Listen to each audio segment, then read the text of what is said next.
तो हेलो बच्चों, मैं आशु कुमार आप सभी का स्वागत करता हूं एके डिजिटल इंस्टीट्यूट की इस ऑनलाइन प्लेटफॉर्म पे। तो बच्चों ये हमारा लेक्चर नंबर 4 है, ठीक है।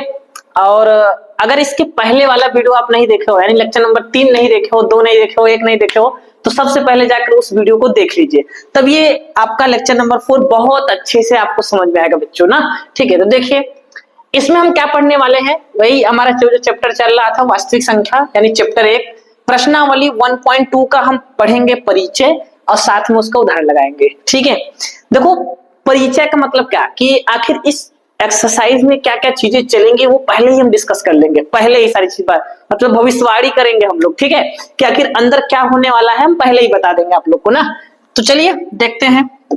देखिए इस प्रश्नावली में, अच्छा ये इसमें हम लोग पूरा परिचय उदाहरण पूरा कंप्लीट करेंगे इस वीडियो में, और जो लेक्चर नंबर 5वां आएगा उसमें हम लोग प्रश्नावली 1.2 को फाइनल कंप्लीट करेंगे। ठीक है, फाइनल कंप्लीट करेंगे। तो बच्चों देखिए सबसे पहले आपको कुछ याद हम धरा दें, ठीक है, पिछले जन्म की बातों को याद धरा दें।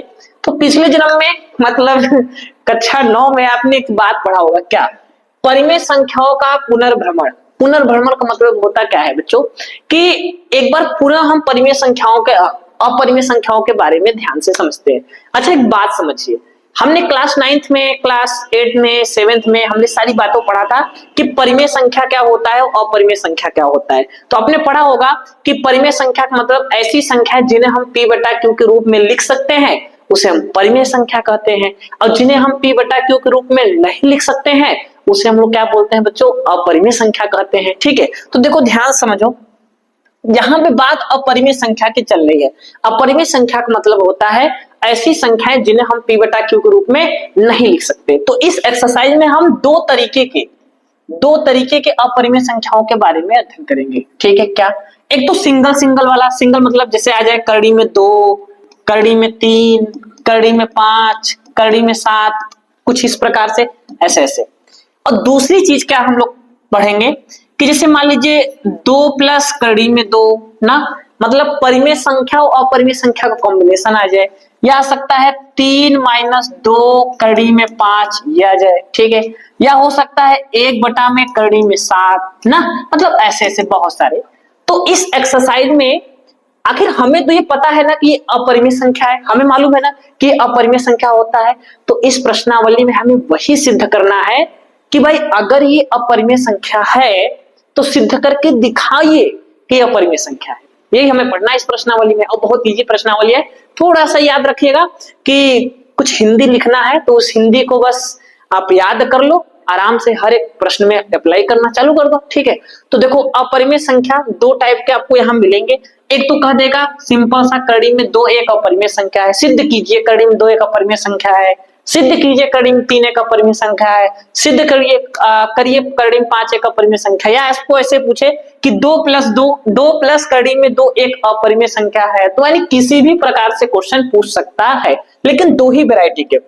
अब इसको करने के क्या तरीका है और इसको करने का क्या तरीका है, ठीक है, दोनों हम इस वीडियो में डिस्कस करने वाले हैं। तो शुरू से लेकर लास्ट तक बने रहिएगा। ठीक है, चलिए अब आगे हम लोग चलते हैं बच्चों। एक प्रमेय है, ठीक है, एक प्रमेय है भाई। प्रमेय का नाम सुनते मान बच्चों के आपने कक्षा 9th क्लास 9th में बहुत सारे प्रमेय लगाए होंगे, इसलिए प्रमेय का नाम जैसे ही सुने आप लोग को डरने लगेगा, भाई प्रमेय फिर से आ गया, पुनः वापस आ गया। तो प्रमेय देखकर डरिए मत। ये प्रमेय एक ऐसा प्रमेय है ना कि जिनका हम कुछ चीजों यानी कुछ कॉन्सेप्ट को याद रखेंगे बस क्वेश्चन लगाने के लिए, बाकी पेपर में नहीं आएगा प्रमेय, पेपर में प्रमेय नहीं आएगा, लेकिन इसकी सहायता से हम क्वेश्चन हल करेंगे। ठीक है बच्चों, देखो क्या क्वेश्चन पर प्रमेय क्या कह रहा है, ध्यान समझो। प्रमेय ये है कि मान लीजिए एक अभाज्य संख्या है। ठीक है बच्चों, मान लेते हैं एक अभाज्य संख्या है, मान लीजिए p एक अभाज्य संख्या है। ठीक है, p मान लीजिए p एक अभाज्य संख्या, बच्चों p होगा, मिसप्रिंट है, p एक अभाज्य संख्या है।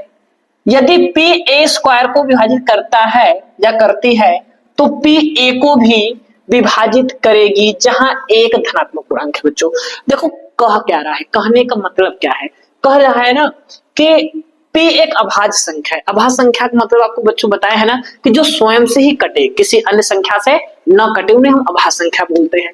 तो p एक अभाज्य संख्या है अगर p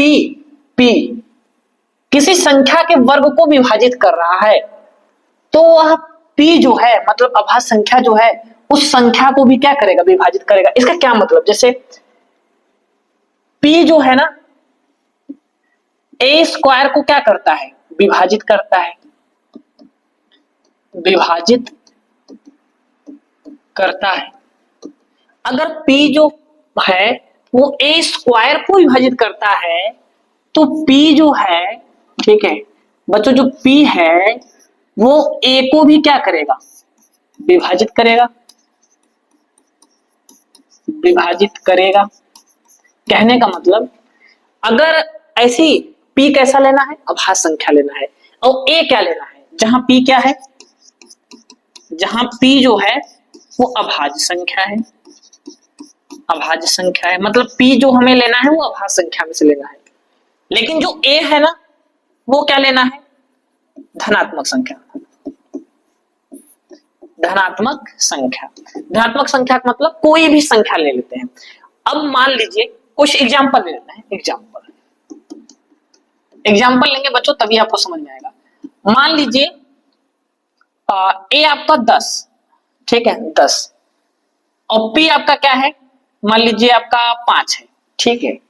तो अगर 10 का वर्ग हम करें, ठीक है, अगर ये जो 5 है मतलब ये अभाज्य है, ये अभाज्य संख्या है, और ये a क्या है, धनात्मक, कोई भी धनात्मक संख्या, जरूर नहीं है कि आपका सम हो विषम हो, उससे नहीं मतलब है, कोई भी अभाज्य संख्या हो सकता है ये वाला, लेकिन ऊपर वाला कोई भी धनात्मक संख्या हो सकता है। अगर ये जो 5 है वो इस संख्या के वर्ग को विभाजित करता है, मतलब 10 का वर्ग कितना आ जाएगा, 100 बटे में 5, यानी 20 पंजे 100, 20 विभाजित हो गया, ठीक है। तो ये जो 5 नहीं है ये 10 को भी विभाजित करेगा। इसका क्या मतलब है, 5 दूना 10, यही प्रमेय है। प्रमेय का मतलब अगर p a स्क्वायर मतलब जो 5 है वो उस 10 के वर्ग को विभाजित करता है तो ये 5 10 को भी विभाजित करेगा। इसके कहने का मतलब ये है बच्चों। जैसे और भी एग्जांपल लेते हैं, ये पहला एग्जांपल है, दूसरा एग्जांपल लेते हैं।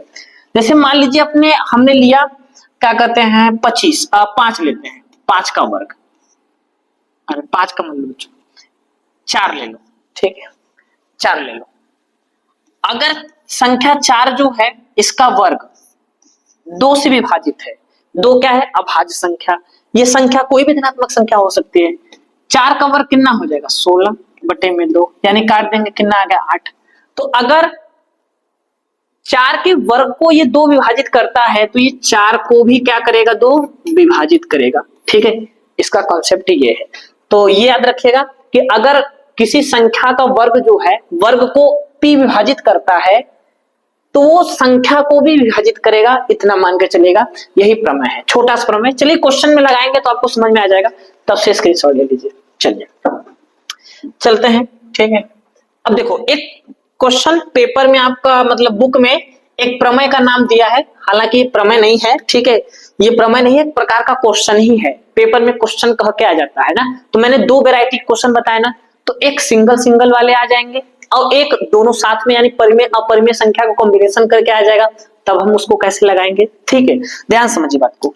देखो दिया क्या है कि कड़ी में 2 एक अपरिमेय संख्या है, दिया है कड़ी में 2 एक क्या है, अपरिमेय संख्या। तो आपको क्या करना है, जस्ट उसके विपरीत मान लेना है कि भाई कड़ी में 2 एक परिमेय संख्या है। अगर आपको सिद्ध करना है ना ये, तो उसको विपरीत आपको मानना ही पड़ेगा कि भाई कड़ी में 2 एक अपरिमेय संख्या है, लेकिन आपको क्या मानना है कि कड़ी में 2 एक क्या है, परिमेय संख्या है।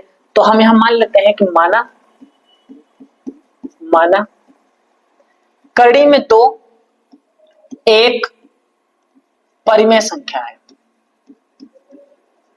परिमेय संख्या है।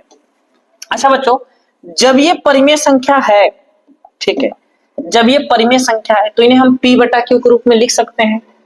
इसलिए कड़ी में 2 बराबर आपका हो जाएगा p बटा में q, क्योंकि ये परिमेय संख्या है तो इसे हम p बटा q के रूप में लिख सकते हैं।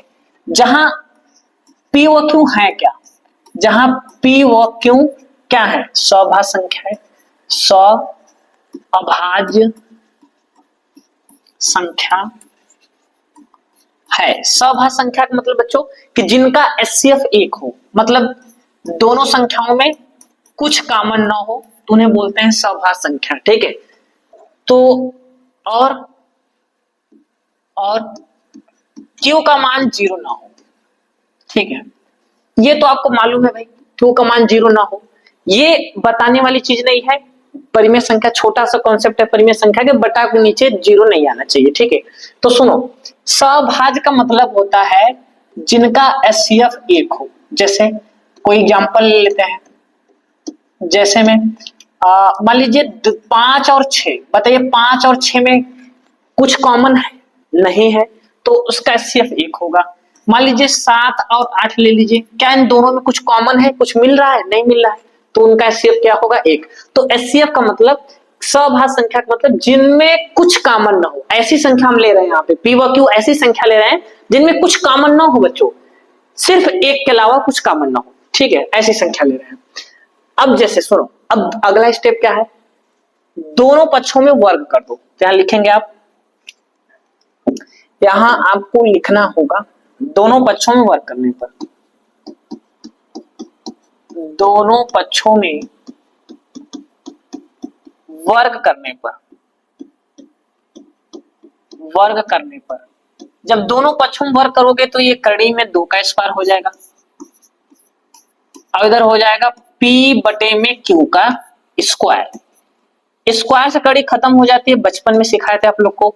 यहां आ जाएगा p स्क्वायर बटे में q स्क्वायर, q यहां लाना है, 2 को यहां लाना है। देखो यही स्टेप है, p स्क्वायर बटे में 2, इसे समीकरण क्या बनाते हैं, एक बात ध्यान से समझना, यहां फिर से है प्रमेय वाला केस हो गया ना, कि अगर जो 2 न है, 2 है ना, 2 अगर p स्क्वायर को विभाजित करता है, 2 जो है वो p स्क्वायर को क्या करता है, विभाजित करता है, तो 2 जो है वो p को भी क्या करेगा, विभाजित करेगा। ये लाइन लिखना है कि चूंकि 2 p स्क्वायर को विभाजित करता है, इसलिए 2p को भी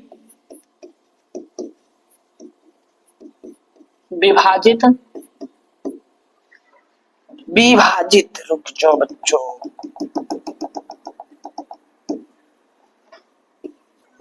विभाजित करेगा। ठीक है, ये तो छोटा सा कॉन्सेप्ट है ना, कि अगर 2 जो है वो p स्क्वायर को विभाजित करता है तो 2p को भी क्या करेगा, ये याद कर लो बच्चों, ये याद कर लो, ये सब क्वेश्चन में हमें लिखना है, एकदम से यही लिखना है। तो अब मान लेते हैं कि माना कि 2p को विभाजित करेगा, तो मान लेते हैं क्या आएगा, कोई संख्या आएगा, और वो संख्या क्या आएगा, अब विभाजित करने का मतलब पूर्ण रूप से विभाजित कर ले, अब पूर्ण रूप से विभाजित करेगा मतलब एक पूर्णांक आएगा बच्चों। तो हम मान लेते हैं कि p को 2 जब विभाजित करता है तो एक पूर्णांक आता है, मान लेते हैं पूर्णांक क्या आता है, k1। यहां लिख देते हैं, जहां k1 एक क्या है, पूर्णांक है। ठीक है, पूर्णांक है। अब 2 का गुणा इधर करा दीजिए, 2 का गुणा जब बच्चों हम इधर कराएंगे तो हमारी संख्या क्या आ जाएगी। ठीक है, 2 का गुणा इधर, तो p बराबर 2k1। ठीक है, 2k1। ठीक है, p का मान समीकरण 1 में रखने पर, ठीक है, p का मान समीकरण 1 में रखने पर, जब p का मान समीकरण 1 में रखेंगे तो q स्क्वायर क्या आएगा बच्चों, q स्क्वायर आएगा 2k1 बटे में 2 का स्क्वायर, ये आ जाएगा। ठीक है, यानी q स्क्वायर बराबर 2 दूना 4, k1 का स्क्वायर बटे में 2, 2 से इसे काट दीजिए, q स्क्वायर बराबर आ जाएगा 2k1 का स्क्वायर, यहां से k1 निकाल लीजिए, तो k1 का स्क्वायर निकालेंगे तो ये 2 बटे में आएगा, यानी q स्क्वायर बटे में क्या आ गया, 2। अब ध्यान से बात को समझिए। ठीक है, इसे हम समीकरण क्या बनाते हैं, 2। अब देखो बच्चों ध्यान से समझो बात को ना, यहाँ बात क्या चल रही है, यहाँ पे आप समझो कि फिर से वही केस यहाँ वाला कि 2q स्क्वायर को विभाजित करता है, लिखेंगे कि चूंकि 2q स्क्वायर को विभाजित करता है, इसलिए दो क्यू को भी विभाजित करेगा। ठीक है, क्यू को भी क्या करेगा, विभाजित करेगा। सीधी सी बात है, ठीक है। अच्छा मान लेते हैं ठीक है कि क्यू को विभाजित करना किया ना, अगले पेज पे लेते हैं। माना दो जो है वो क्यू को विभाजित करता है, तो जो पूर्णांक आता है वो पूर्णांक क्या आएगा, K2 आ गया। फिर वही लिख देंगे कि जहां K2 एक क्या है, पूर्णांक है। भाई सीधी सी बात है, पूरा पूरा विभाजित कर दिया तो क्या आने वाला है, पूर्णांक क्या आने वाला है, एक पूर्णांक है। ठीक है बच्चों, एक पूर्णांक है। अब क्या करेंगे हम, ठीक है, अब वही इसका गुणा इधर करा दीजिए, तो Q बराबर आ जाएगा 2K2। अब Q का मान समीकरण 2 में रखने पर, Q का मान समीकरण 2 में रखने पर, तो जब समीकरण 2 में आप यहां पे रखोगे बच्चों, यहां समीकरण 2 में रखोगे Q के जगह पे, तो आ जाएगा K1 का स्क्वायर बराबर 2K2 का स्क्वायर बटे में 2। ठीक है, तो यानी आ जाएगा K1 का स्क्वायर बराबर 2 दूना कितना हो जाएगा, 4 K2 का स्क्वायर बटे में 2। इससे ये क्या हो जाएगा, कट जाएगा, यानी K1 का स्क्वायर बराबर K2 का स्क्वायर बटे में 2। ठीक है। अच्छा वैसे यहां तक करने की कोई आवश्यकता है नहीं, यहां तक कुछ करने की आवश्यकता है नहीं बच्चों, ध्यान से समझो। अच्छा अगर हम ये काम कर देना, आखिर हम ये काम कर दें, ठीक है, इसे समीकरण न मान करके कुछ दूसरे को समीकरण मानते हैं ना। रुक जाओ, चलो ठीक है। अच्छा इतना ये काम नहीं करते ना बच्चों, ये वाला काम नहीं करते, वैसे इसकी कोई जरूरत है नहीं। ठीक है, ये हम लोग एक्स्ट्रा कर दिए ना, चलो यहीं तक काम हमारा है ना। ठीक है, जैसे देखो यहाँ पे आप एक चीज नोटिस करना, देखो Q बराबर 2K2 आ गया, ठीक है, और P बराबर आ गया आपको 2K1। ठीक है, और P व Q में यहां लिखिए, देखेंगे यहां लिखेंगे कि अतः अगर P बराबर हम देखें तो 2K1 और Q बराबर देखें तो 2Q2, इनमें क्या कॉमन आ गया, 2 कॉमन आ गया ना, क्या कॉमन आ गया, 2 कॉमन हो गया, जो कि सत्य नहीं है। ठीक है, P व Q में एक के अलावा और कोई दूसरा उभयनिष्ठ गुणनखंड नहीं होना चाहिए। ऊपर क्या माने हैं बताओ बच्चों, ऊपर क्या माने, हम लोग माने हैं ना कि सभाज्य संख्या होना चाहिए, मतलब एक के अलावा और कोई संख्या कॉमन नहीं होनी चाहिए। लेकिन यहाँ पे देखने में तो अलग ही लग रहा है, यहाँ पे दो कॉमन हो जा रहा है। क्या लिखेंगे कि चूंकि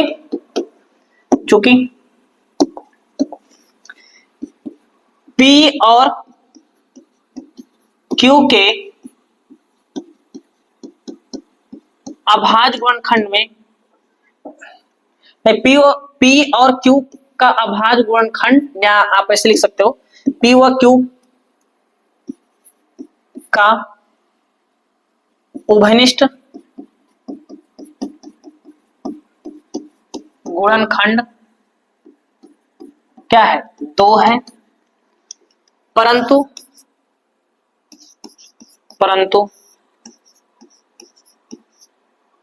ऊपर हमारी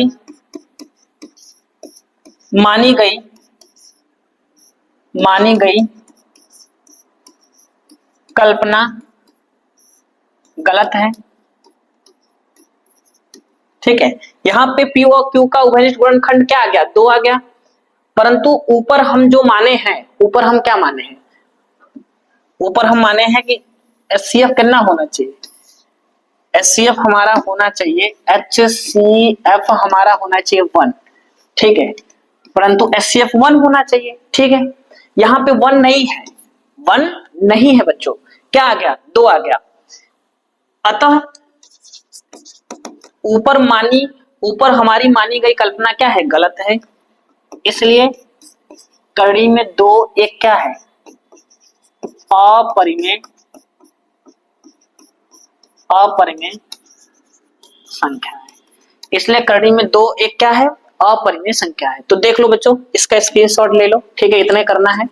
देखो ये सब ऐसे ही लिखना है आपको पेपर में, ऐसे ही लिखिए, आपको पूरा में से पूरा नंबर मिलेगा बच्चों, इतना विषय ध्यान दीजिएगा, ठीक है। और ये रटने वाली चीज है, आपको रटना ही होगा, बिना रटे काम नहीं होने वाला, तो आप रटिएगा इसको, ठीक है। ये भी देख लीजिए, स्क्रीनशॉट ले लीजिए, ठीक। चलिए एक आध क्वेश्चन और कराते हैं, जैसे देखिए उदाहरण नंबर 5, इसे भी सॉल्व कराते हैं, आपको समझ में आ जाएगा कि अच्छे से बच्चों क्या करना है ना। लिखते हैं हल। देखिए क्या दिया हुआ है, कड़ी में 3 एक अपरिमेय संख्या है ना, तो आप जस्ट इसके विपरीत मान लो कि माना कड़ी में 3 एक क्या है, परिमेय संख्या है। तो मान लेते हैं माना कड़ी में 3 एक परिमेय संख्या है। और जब ये परिमेय संख्या है तो इसे p बटा q के रूप में लिख सकते हैं हम लोग, इसलिए कड़ी में 3 बराबर p बटे में q, जहां p व q सभाज्य संख्या है। देखो ऐसे लिखेंगे बच्चों, जिनका एचसीएफ कितना है, 1 है, ठीक है, और Q का मान 0 नहीं है, ठीक है। ये लाइन आपको लिखना ही लिखना है, कोई इलाज नहीं है, ठीक है, ये आपको करना है। देखो सेम टू सेम जैसे उसमें लिखे थे वैसे यहां भी लिखेंगे। आपको लग रहा होगा कि सर जी इसमें दूसरा लिखेंगे, नहीं, सेम टू सेम वैसे लिखेंगे। देखो चेंज क्या हो रहा है, दोनों पक्षों में वर्क कर दीजिए, यहां दोनों पक्षों में वर्क करने पर, दोनों पक्षों में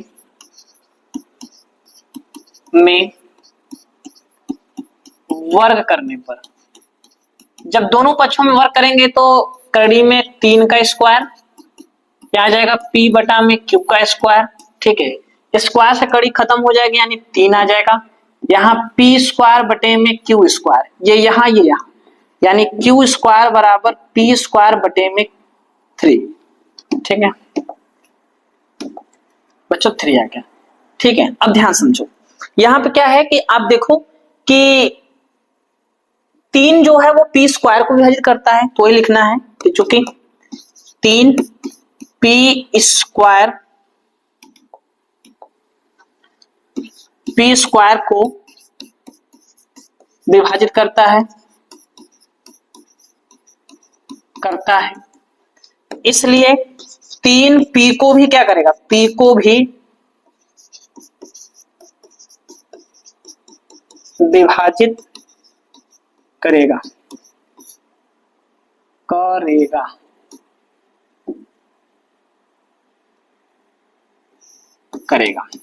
ठीक है। अब जब 3 p को विभाजित करता है, अतः हम क्या लिख सकते हैं इसको, अगर p को 3 विभाजित करता है तो मान लेते हैं वो संख्या क्या आती है, केवल, जो कि क्या है, पूर्णांक है। जहां रुक जाओ, जहां केवल एक क्या है, पूर्णांक है, ठीक है। मान लेते हैं जहां केवल एक पूर्णांक है, 3 का इसमें गुणा करा दीजिए तो क्या आएगा, तो p बराबर आ जाएगा आपका 3k1, ठीक है। इसे समीकरण क्या बना दीजिए, 1, ठीक है। और ठीक है, चलिए अब p का मान किस में रख दीजिए, इसमें, इसे समीकरण मान लीजिए बच्चों, इससे आप समीकरण मान लो 1 और इसे समीकरण मान लो आप 2, ठीक है। तो समीकरण 2 का मान समीकरण 1 में रखने पर, ठीक है, ये आ गया p का बराबर, समीकरण 2 का मान समीकरण 1 में रखने पर, तो समीकरण 2 का मान जब समीकरण 1 में रखेंगे तो q स्क्वायर बराबर p का जगह रखेंगे 3k1 का स्क्वायर बटे में आपका हो जाएगा 3, q स्क्वायर बराबर 3 त्रिका 9k1 का स्क्वायर बटे में 3 से इसे काट दीजिए, यानी q स्क्वायर बराबर आ जाएगा 3k1 का स्क्वायर, ये 3 इधर आ जाएगा, यानी k1 बराबर क्या आएगा, q स्क्वायर बटे में ठीक है, अब देखो ध्यानपूर्वक समझो जरा। अब यहां देखिए क्या है कि 3 जो है वो क्यू स्क्वायर को विभाजित करता है, क्योंकि 3 क्यू स्क्वायर को विभाजित करती है, इसलिए 3 क्यू को भी विभाजित करेगी,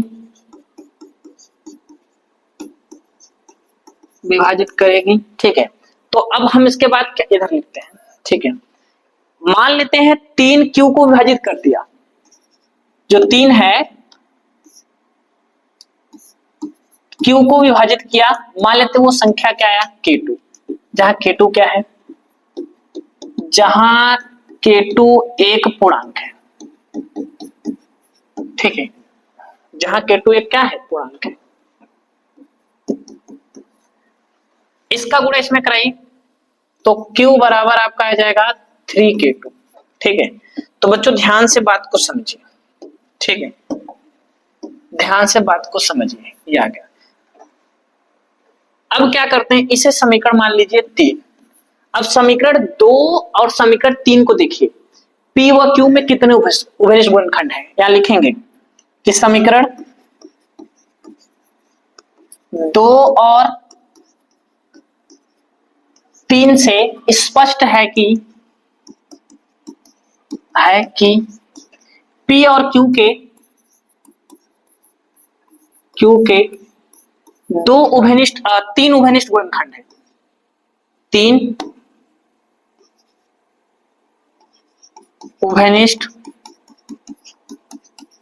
गुणनखंड है, ठीक है, 3 उभयनिष्ठ गुणनखंड है। इसके बाद उधर आगे, ठीक है, 3 उभयनिष्ठ गुणनखंड आ गया, लेकिन माने कितना थे, हम लोग 1 माने थे ना, अतः HCF नॉट इक्वल टू 1, इसलिए यहां ऐसे लिख दो, ऐसे लिख दो कि HCF नॉट इक्वल टू 1, अतः इस तथ्य से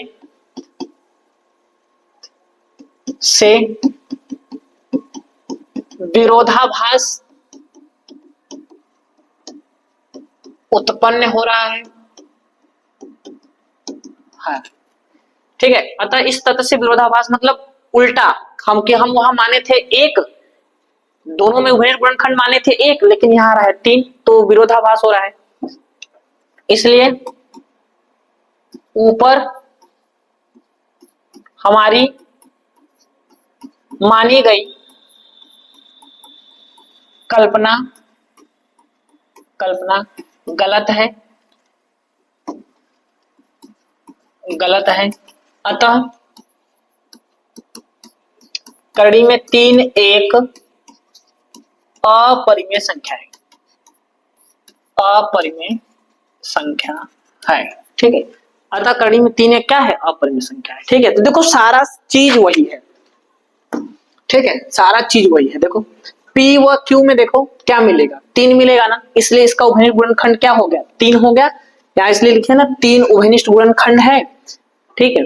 तो हर एक क्वेश्चन एक ही तरीके के हैं, बस चीजें बदल रहा है। देखो उस बार यहाँ पे 2 था, यहाँ पे 3 है ना, अब 3 है, 2 की जगह 3 है, यहाँ भी 2 था, यहाँ 3 है, यहाँ 3 है, यहाँ 3 है ना, सब जगह 3 है, ठीक है। अगर 5 होता तो सभी जगह 5 होता, 7 होता तो सभी जगह 7 होता, तो क्वेश्चन सेम है, स्क्रीनशॉट ले लीजिए, ऐसे लिखिए पूरा नंबर मिलेगा।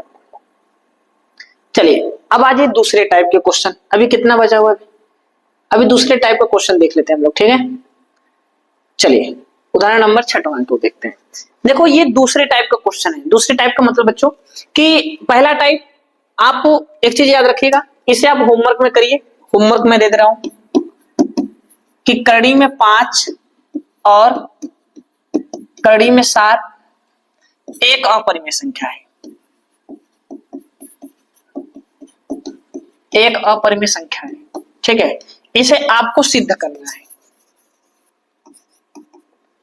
इसे आपको सिद्ध करना है कि कड़ी में 5 एक अपरिमेय संख्या है, कड़ी में 7 एक अपरिमेय संख्या है। इसे आप घर पे सॉल्व करिएगा और कमेंट करिएगा कि सर मेरा हो गया। ऐसे ही लिखना है बच्चों, पूरा पूरा याद रखना है ना। इसमें भी देखो कुछ बेसिक चीजें हैं, ध्यान समझिए। जैसे सबसे पहले आप लिखोगे हल। हल में क्या लिखना है बच्चों, जो दिया है करे दर्शाइए कि 5 माइनस कड़ी में 3 एक अपरिमेय संख्या है, तो आपको जस्ट उसकी विपरीत मान लेना है। कि मान लिया कि कड़ी में 5 माइनस कड़ी में 3 एक अपरिमेय संख्या है। ये कहा है, हम इसके विपरीत मानेंगे कि परिमेय संख्या है। माना 5 माइनस कड़ी में 3 एक परिमेय संख्या है।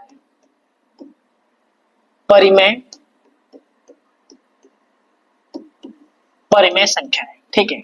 अब जब ये परिमेय संख्या है तो इन्हें हम पी बटा क्यू के रूप में लिख सकते हैं। इसलिए 5 माइनस कड़ी में 3 को हम लिख सकते हैं पी बाई क्यू, जहां पी व क्यू है क्या, जहां पी व क्यू सभाज्य संख्या है, सअभाज्य संख्या है। देखो सारा चीज वैसे लिख रहे हैं, ठीक है, कोई भी बदलाव नहीं। और यानी HCF जिसका 1 हो और Q नॉट इक्वल टू 0 है, मतलब Q का मान 0 नहीं होना चाहिए, ठीक है, कुछ भी हो जाए 0 ना हो। चलो यहां तक तो सेम। अब देखो यहाँ वर्ग वर्ग नहीं करना है दोनों पक्षों में। अगला स्टेप यही होता है ना कि दोनों पक्षों में वर्ग कर दो। यहाँ वाले यानी इस टाइप के क्वेश्चन में आपको वर्ग नहीं करना है। आपको एक बात याद रखना है कि करड़ी वाली संख्या एक तरफ करनी है और बिना करड़ी वाली संख्या को एक तरफ करना है। आपका टारगेट है, ठीक है, कुछ भी हो जाए करड़ी वाली संख्या एक तरफ होनी चाहिए, बिना करड़ी वाली संख्या एक तरफ होना चाहिए। चाहे जो जमीन आसमान एक हो जाए, लेकिन आपका टारगेट यही होना चाहिए कि करड़ी वाली संख्या एक तरफ, बिना करड़ी वाली संख्या एक तरफ। तो देखो अगर हम इसको उधर ले जाए तो प्लस में, इसको इधर ले आए तो माइनस में हो जाएगा। तो 5 माइनस में P अपान में Q बराबर करड़ी में 3। अब अलग हो गया ना, चाहे जैसे अलग कर लो, चाहे जैसे, ठीक है, तलाक दे दो, कुछ भी कर दो, फांसी लगा दो, कुछ भी कर दो, हमें उससे नहीं मतलब, हमें अलग करने से मतलब है। हम वही चाहते हैं भाई, हम लोग आतंकवादी हैं, उसी को बस खाली अलग करेंगे चाहे जो हो जाए। इसका गुणा इसमें करेंगे तो 5Q माइनस P बटे में Q आ जाएगा बराबर करड़ी में 3। एक बात ध्यान देखिएगा, अच्छा अगर मान लीजिए P व Q सभाज्य संख्या है, तो सभाज्य संख्या का मतलब जिसमें कुछ कॉमन ना हो, ठीक है, जिसमें कुछ कॉमन ना हो, उसे हम लोग बोलते हैं सभाज्य संख्या। अब एक बात समझिए, ये एक परिमेय संख्या है, ये एक परिमेय संख्या, तो P व Q है क्या, एक पूर्णांक ही तो होंगे, ठीक है। तो लिखेंगे कि चूंकि P और Q एक पूर्णांक है, Q एक पूर्णांक है। अब जब ये पूर्णांक है, ये एक पूर्णांक है, तो पूर्णांक में से पूर्णांक को घटाएंगे तो पूर्णांक आएगा। इसलिए 5Q माइनस P भी एक पूर्णांक होगा, एक पूर्णांक होगा, एक पूर्णांक होगा।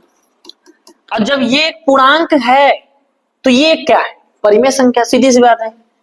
अतः 5Q माइनस P बटे में Q एक क्या है, एक परिमेय संख्या है।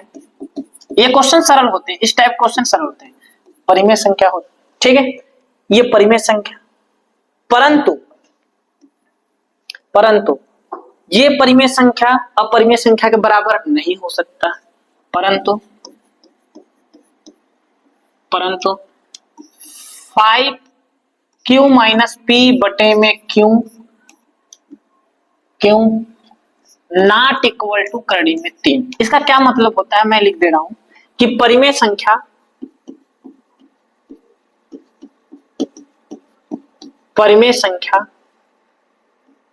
कभी भी अपरिमेय संख्या के बराबर नहीं हो सकता।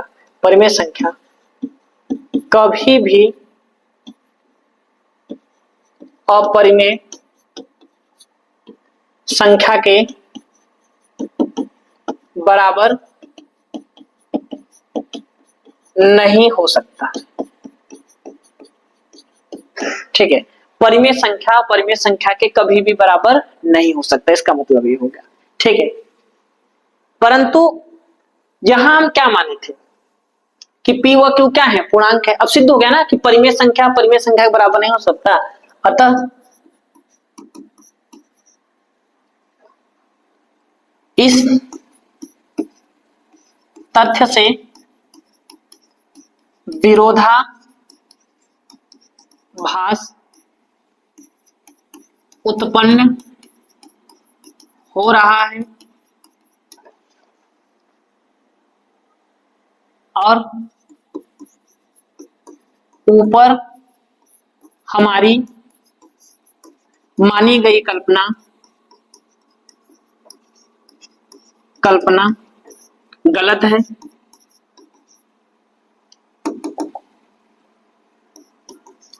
है। अतः 5 माइनस करड़ी में 3 एक अपरिमेय संख्या है। ठीक है बच्चों, तो देखो इसका पैटर्न ये है ना। ठीक है, ये स्क्रीनशॉट ले लीजिए, देखिए कैसे किए हैं। फिर से पुनः मैं बता दे रहा हूं आपको कि यहां दिया है कि दर्शाइए कि 5 माइनस करड़ी में 3 एक अपरिमेय संख्या है। तो आपको जस्ट उसके विपरीत मान लेना है कि माना 5 माइनस करड़ी में 3 एक क्या है, परिमेय संख्या है। तो जब ये परिमेय संख्या है तो इसे p बटा q के रूप में लिख सकते हैं। ये लाइन सेम टू सेम जैसे इसके पहले वाले क्वेश्चन में कर रहे थे वैसे ही करना है। अब यहाँ वर्ग नहीं करना है दोनों पक्षों में, ध्यान पूर्वक सोचना है। ये है कि करड़ी वाले को एक तरफ करना है, बिना करड़ी वाली संख्या को एक तरफ करना है। तो हम इसको उधर ले जाएंगे, प्लस में हो जाएगा, ये इधर आएगा माइनस में। ठीक है, इसका गुणा इसमें करा दिए 5q माइनस p अपान में q। ठीक है, अब जहां p व q एक पूर्णांक ही तो है, जहां p व q क्या है, पूर्णांक है। और जब ये पूर्णांक है तो ये ऊपर वाला भी पूरा पूरा क्या होगा, पूर्णांक होगा। और जब ये पूर्णांक है, p व q पूर्णांक ही है, तो ये पूरा क्या होगा, परिमेय संख्या होगा। एक क्या है, परिमेय संख्या है। परंतु हम ये जानते हैं कि ये परिमेय संख्या है, कड़ी में 3 क्या है, अपरिमेय संख्या है। तो परिमेय संख्या के कभी बराबर नहीं हो सकती। ठीक है, यहाँ परिमेय संख्या कभी बराबर नहीं हो सकती। अतः इस तथ्य से हमें क्या हो रहा है, विरोधाभास हो रहा है। मतलब ऐसा हो लग रहा है जो ऊपर हम माने थे वो हमारी मानी गई कल्पना क्या है, गलत है। अतः 5 माइनस कड़ी में 3 क्या है, अपरिमेय संख्या है। तो बच्चों देखो ये पूरा कॉन्सेप्ट है, स्क्रीनशॉट ले, चलते हैं आगे क्वेश्चन को। देखो ये दूसरे टाइप का क्वेश्चन है, सेकंड टाइप का। चलिए अब देखो यहाँ पे भी वही बात भाई साहब। ठीक है, ये उदाहरण नंबर 7वां, मेरे ख्याल से लास्ट एग्जांपल है ये भी। ठीक है, देखिए क्या क्वेश्चन कर रहा है, सॉल्व करते हैं इस क्वेश्चन को। हल दिया ये है बच्चों कि दर्शाइए कि 3 करड़ी में 2 ना, 3 करड़ी में 2 एक अपरिमेय संख्या। तो जस्ट इसके विपरीत मान लो, माना 3 करड़ी में 2 एक क्या है, एक परिमेय संख्या है। हमारा क्या जाता है भाई, हम मान लेते हैं, हमारा क्या ही जाता है कि अगर ये कह रहा है कि अपरिमेय संख्या है, हम इसके विपरीत मानेंगे भाई, उल्टा चलेंगे कि ये अपरिमेय संख्या है भाई, परिमेय संख्या है। जब ये परिमेय संख्या है तो इन्हें हम p बटा q के रूप में क्या कर सकते हैं बच्चों, लिख सकते हैं। जहां p व q, ये line same to same, p व q एक सभाज्य संख्या है, सभाज्य संख्या है। ठीक है, इसे रटना ही होगा, यानी HCF जिसका 1 हो और Q नॉट इक्वल टू 0 है। चलिए ये लाइन तो ऐसे ही रहेगा। ठीक, अब आगे चलते हैं। अब हमारा टारगेट क्या होता है कि दूसरे टाइप वाले क्वेश्चन में कि दोनों में से करड़ी को अलग करना है, चाहे जो हो जाए करड़ी हमारी अलग होनी चाहिए, चाहे जो हो जाए, जमीन आसमान एक हो जाए, लेकिन करड़ी हमारी अलग होनी चाहिए। तो करड़ी अलग होने के लिए क्या ऐसा करें, 3 को भाग में दे दें। ठीक है, तो आ जाएगा करड़ी में 2 बराबर p अपान में 3q, ऐसा आ जाएगा, कोई बात नहीं। अब देखो जहां p व q क्या है, पूर्णांक, लिखेंगे कि चूंकि p और q क्या है, p और q एक पूर्णांक है, एक पूर्णांक है। ठीक है, जब ये पूर्णांक है तो ये क्या है, परिमेय संख्या, इसलिए p बटे में 3q एक क्या है, एक परिमेय संख्या है, एक परिमेय संख्या है। परंतु करड़ी में 3 क्या है, करड़ी में दो, सॉरी, करड़ी में 2 एक अपरिमेय संख्या है, अपरिमेय संख्या है। ये तो परिमेय है लेकिन ये अपरिमेय है, अतः करड़ी में 2 कभी भी बराबर नहीं हो सकता P बटा में 3Q के। मतलब कि अर्थात करके लो, नहीं डाल दो, चलो, कि परिमेय संख्या अपरिमेय संख्या के कभी बराबर नहीं हो सकता। अतः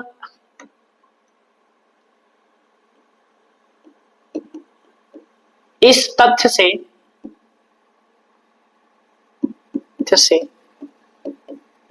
विरोधाभास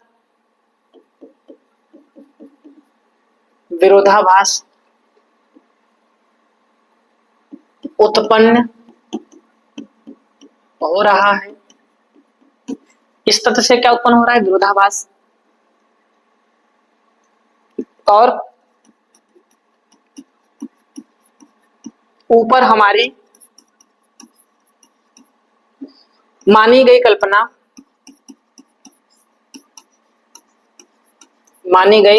क्या है? गलत है। ठीक है, ऊपर जो माने हैं गलत है। अतः 3 करड़ी में 2 एक क्या है? अपरिमेय संख्या है। ठीक है बच्चों, क्या हो गया कि 3 करड़ी में 2 एक क्या है? अपरिमेय संख्या है। ठीक है, तो इसका स्क्रीनशॉट लीजिए। देखिए सारे क्वेश्चन एक जैसे हैं ना, सारे क्वेश्चन एक जैसे हैं। अब क्वेश्चन खत्म हो गए, स्क्रीनशॉट ले लियो। चलो अब देखो, ये पूरा उदाहरण और परिचय ये हमारा समाप्त हो चुका है। अब इसका अगला वाला वीडियो यानी लेक्चर नंबर 5 जो मिलेगा आपको इस चैप्टर का, यानी इस चैप्टर 1 का प्रश्नावली 1.2 पूरा कंप्लीट एक ही वीडियो मिल जाएगा आपको। ठीक है, तो हमारे चैनल पे ऐसे बने रहिए। ठीक है, और यदि आप नए हो तो चैनल को लाइक करिएगा, सब्सक्राइब करिएगा, शेयर करिएगा ज्यादातर बच्चों के पास, और वीडियो डेली आपको मिलेगा। ठीक है, तो आप अपनी पढ़ाई को बरकरार बनाए रखिए। ठीक है, क्योंकि आपके पास समय नहीं है, मेरे ख्याल से 2 से 3-4 महीने आपके पास समय है, तो समय का भरपूर उपयोग कर लीजिए जिससे रिजल्ट आपका बहुत अच्छा आ जाए। तो बच्चों को चलिए मिलते हैं एक नए वीडियो में, तब तक के लिए टाटा बाय बाय।